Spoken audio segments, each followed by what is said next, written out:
한 목소리로 고백하겠습니다. 십자가는 관심입니다. 한 번 더 고백합니다. 십자가는 관심입니다.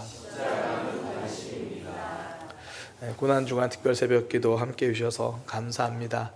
오늘은 이제 세 번째 날입니다. 그리고 가상칠언 세 번째 말씀. 예수님께서 십자가 위에서 어머니 마리아와 제자 요한에게 하신 말씀입니다. 먼저 이제 요한을 지그치 바라보시면서 어머니 마리아에게 말하는 거예요. 어머니, 이제 저기 있는 요한이 어머니의 아들입니다. 그렇게 이야기를 하고, 또 요한을 향해서도 이렇게 말합니다. 이제 이분이 내 어머니다. 그러니까 마리아를 향해서 이분이 내 어머니다. 십자가에서 달려서 고통 중에 있으면서도 예수님의 관심은 남겨져 있는 이들입니다. 성경을 가만히 보면요, 하나님은 우리의 일상에 관심이 참 많으십니다. 구약 성경에 기록된 율법들을 하나하나 보아도요, 하나님을 향한 말씀도 있지만 서로 사람들 간의 일상에서 지켜야 할 이야기들이 참 많습니다. 가난한 자들을 이렇게 돌아보아라. 추수할 때는 이렇게 해라. 혹여나 서로가 서로에게 마음 상한 일을, 서로가 서로에게 분쟁이 있으면 이렇게 하라. 우리가 살아가는 일상에 대해서 말씀하십니다. 너희는 이제 하나님의 백성, 하늘의 백성이니까 이 땅의 일은 신경 쓰지 마라. 이렇게 이야기하지 않으신다는 거예요. 신약 성경을 읽어봐도 그렇죠. 서신서를 가만히 읽다 보면 부부 간에 서로 어떻게 해야 하는지, 부모와 자녀 간의 삶에 대해서도 알려주고요, 서로가 서로에 대해서 어떻게 해야 하는지 알려줍니다. 하나님은 우리가 살아가는 일상, 우리의 삶에 관심이 있으십니다. 오늘 본문도 그렇잖아요. 인류 역사에서 가장 위대한 순간이라고 말할 수 있는 하나님의 아들이 십자가에 달려 돌아가시는 그 순간에도 예수님은 남겨진 이들의 삶에 관심을 가지고 계십니다. 우리의 삶에 침묵하지 않으신다는 거죠. 이스라엘 백성들이 애굽의 노예 생활을 할 때 참 힘들어 했잖아요. 그때 하나님이 모세를 찾아와서 하셨던 말씀이, 내가 애굽에 있는 내 백성들의 고통을 분명히 보고 그들의 부르짖음을 듣고 그 근심을 알고 있다. 고통을 보고 있고 부르짖음도 듣고 있고 근심을 알고 있다 말씀하시는 거죠. 사실 이스라엘 백성들 입장에서는 우리 조상들 아브라함의 하나님이 있었다고는 하는데 도대체 지금 뭐 하시고 있나? 아무것도 안 하시는 것처럼, 여호와라는 그 신은 이제 죽었나? 어쩌면 그렇게 생각하고 있을지도 모르는데, 그러나 하나님은 나는 그 아픔 지금 알고 있고 듣고 있고 보고 있고, 그렇게 모세를 불러서 그들의 아픔을 해결하시려고 하는 거죠. 하나님은 우리의 삶에 관심이 있으십니다. 그리고 그렇게 관심을 가지고 계신 또 우리 예수님은 십자가 위에서 그 남겨진 이들을 향해서 그들을 참 관심 있게 보시면서 그들을 위해서 선택한 대안이 사람이에요. 서로가 서로를 돌아보라는 겁니다. 마리아에게는 요한을 부탁하고 요한에게는 마리아를 부탁합니다. 서로가 서로를 돌아보며 살아가는 거죠. 십자가 위에서 예수님이 이렇게 부탁하시고 서로를 돌아보라고 이야기하시는 이 장면, 이 그림이요, 하나의 아름다운 메시지라고 생각합니다. 지금 마리아와 요한은 십자가 밑에 있잖아요. 십자가 밑에서 서로 돌아보는 공동체, 이것이 교회입니다. 십자가 밑에서 모여서 만난 공동체, 이것이 하나님이 만들어주신 교회죠. 서로가 서로를 돌아보라는 것. 근데 이게 쉬운 일이 아닙니다. 때로는 버겁고요, 때로는 지치는 일이기도 합니다. 이 사람이 그런 것 같아요. 내 마음 같지 않을 때가 많죠. 나는 막 좋은 의도로 손 내밀었는데 그 좋은 의도가 이 좋은 반응을 기대하지만 그렇지 않을 때도 많죠. 이걸 어떻게 알 수 있냐? 집에 가보면 알아요. 핏줄로 이어진 부모 자녀 사이에도 이게 참 쉽지 않습니다. 부모는 부모대로 내 사랑 내 마음 몰라주는 자녀가 섭섭할 때가 있고요. 또 자녀는 자녀대로 내 삶을 인정해 주지 않는 것처럼 보이는 부모님 때문에 힘들기도 하고요. 이게 서로 간에 핏줄로 이어져도 쉽지 않은 관계인데 예수님은 지금 새로운 관계를 맺어 주시는 거예요. 마리아에게는 요한을, 요한에게는 마리아를 부탁하십니다. 힘든 거 몰라서 그러시는 게 아니고요. 사람은 서로가 서로를 돌아볼 때 건강한 삶, 건강한 믿음이 되기 때문입니다. 사실 돌아보면 저도 그래요. 이제 고등학교 갓 졸업하고 진짜 못 모르던 시절에 주일학교 교사가 되었거든요. 사실 뭐 이제 19, 20 뭐 그 나이에 갑자기 교회를 이제 9시까지 가야 되는 거예요. 그전 11시까지 가다가 이제 주일학교 9시에 시작하니까 이게 어렵더라고요. 참 부끄러운 고백이지만 당시 저는요, 아이들을 전화신방하는 교사가 아니라 아이들이 저한테 전화신방해주는 그런 교사였어요. 아이들은 교회가 즐거웠나 봐요. 한 8시 반쯤에 교회를 와요. 우리 선생님 어디 계시냐는 거죠. 안 계시니까 아이들이 저희 집에 전화를 해요. 그 당시에는 다 집으로 전화를 하잖아요. 애들이 여보세요, 박명수 선생님 좀 바꿔주세요. 어머니가 당황을 하세요. 이 친구 내 아들이 선생님이었나. 그러니까 그렇게 아이들 덕분에 사명을 감당해요. 교사라는 사명 덕분에 토요일 밤에 일찍 자려고 노력을 했습니다. 일찍 잤다는 건 아니고요.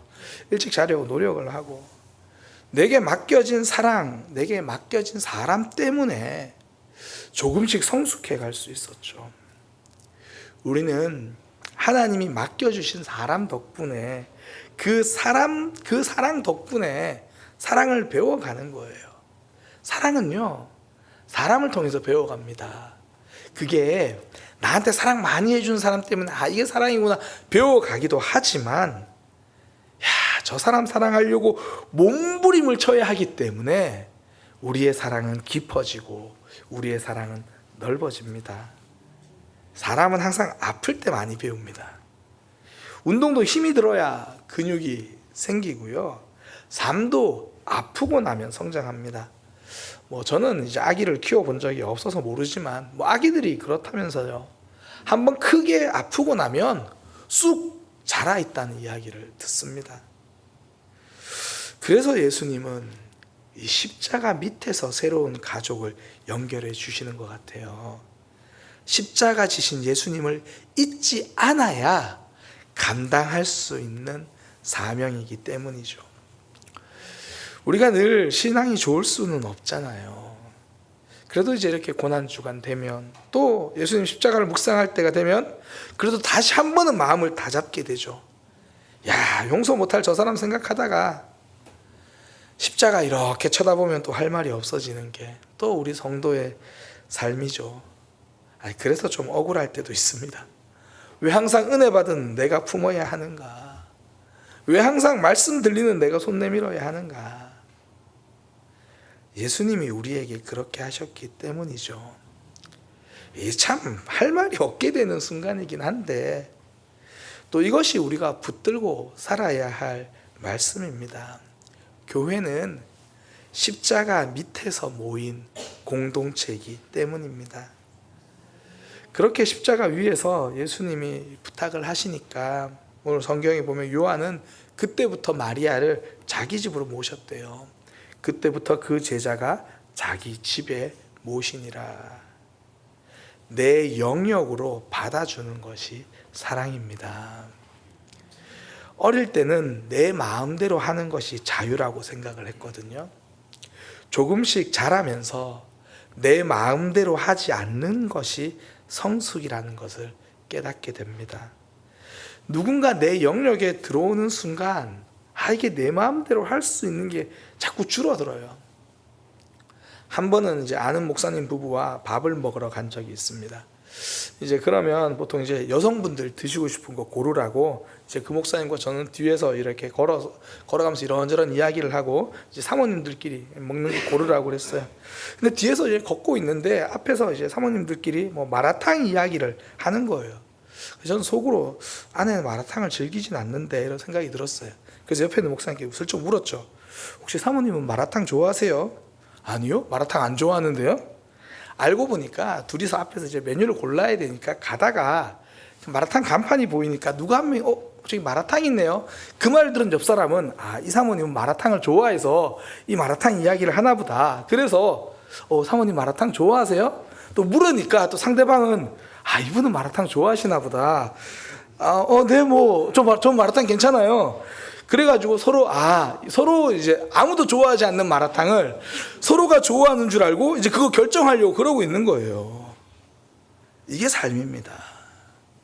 누가 내 영역에 들어오면요, 어쩔 수 없이 싫은 선택도 하는 거죠. 혼자였으면 절대 하지 않을 선택도. 상대방이 내 삶에 들어오니까 먹기 싫은 것도 선택하죠. 내가 안 좋아하는 음식 먹게 되더라도 그 사람을 내 영역으로 품는 거, 이게 사랑이죠. 정현종 시인의 방문객이라는 시 굉장히 유명하잖아요. 그 시에 보면 이렇게 말합니다. 사람이 온다는 건 실로 어마어마한 일이다. 그는 그의 과거와 현재와 그리고 그의 미래와 함께 오기 때문이다. 한 사람의 일생이 오기 때문이다. 부서지기 쉬운, 그래서 부서지기도 했을 마음이 오는 거다. 한 사람을 내 영역으로 품는다는 건 그 사람의 과거, 현재, 미래, 그리고 나와 함께 있으면서 어쩌면 서로가 부서지기도 할, 또 이미 많이 부서져서 때로는 많이 날카로운 그 삶까지 품어내는 것, 이것이 공동체죠. 그래서 그날 메뉴는요, 남성들의 개입으로 바뀌었고요, 마라탕은 남자들만 좋아한다는 걸 알게 된 사건입니다. 누군가 내 영역으로 받아들이면 선택이 복잡해져요. 아픔이 생깁니다. 당장 초대교회도 사람이 많아지니까 헬라파, 히브리파 사람들 사이에 섭섭함이 생겨요. 그때 교회의 선택은 집사님들을 세우는 겁니다. 초대교회 7 집사님들. 내 영역에 누군가 들어와서 불편하고 힘들지만 그래도 교회는 포기하지 않겠다라는 의지죠. 더 수고하고 애써서라도 함께 가겠다는 것, 이것이 사랑입니다. 내 영역으로 받아들이는 것, 이거죠. 예수님은 십자가 위에서도 남겨진 이들에게 관심을 가지십니다. 마리아에게 요한을 부탁하시고요, 요한에게 마리아를 부탁하십니다. 그렇게 남겨진 이들에게 관심을 두는 것, 이게 십자가의 마음입니다. 그리고 그 십자가의 마음으로 서로가 서로를 돌아보고, 그 십자가의 마음으로 서로가 서로를 내 영역으로 받아들이고 품어주는 것, 서로를 향해서 관심을 갖는 것, 이것이 하나님의 마음이고 십자가의 마음입니다. 오늘 앞서 이 우산에 대한 이야기를 해주시더라고요. 그 말씀 듣는데 오늘 내 설교문을 다 보셨나 그 생각이 들었어요. 한 우산 밑에서 아웅다웅 붙어서 지팡이가 되어주고 손잡아주고 가는 것, 십자가라는 우산 밑에서 서로가 서로를 품으며 서로가 서로에서 야, 너 때문에 나 어깨 맞았자가 아니라 나는 어깨 절반을 맞아도 너는 조금 덜 맞았으면 좋겠다, 그렇게 서로를 돌아보는 믿음의 삶, 십자가의 마음을 품어내는 저와 여러분이 되기를 소망합니다. 십자가 위에서 말씀하신 세 번째 말씀, 마리아에게 요한을, 요한에게 마리아를, 그리고 우리에게는 이 사랑의 공동체를 부탁하십니다.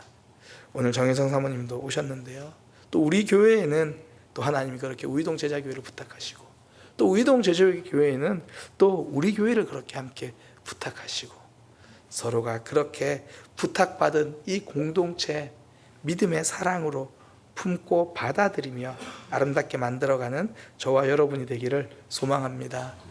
우리 함께 찬양하겠습니다. 하나님의 부르심에는 후회하심이 없습니다. 우리를 이 공동체로 불러주신 하나님의 마음, 하나님 어이구 내가 실수했네 그러지 않으십니다. 그 마음 그대로 붙들고 살아가는 우리 모두가 되기를 소망합니다.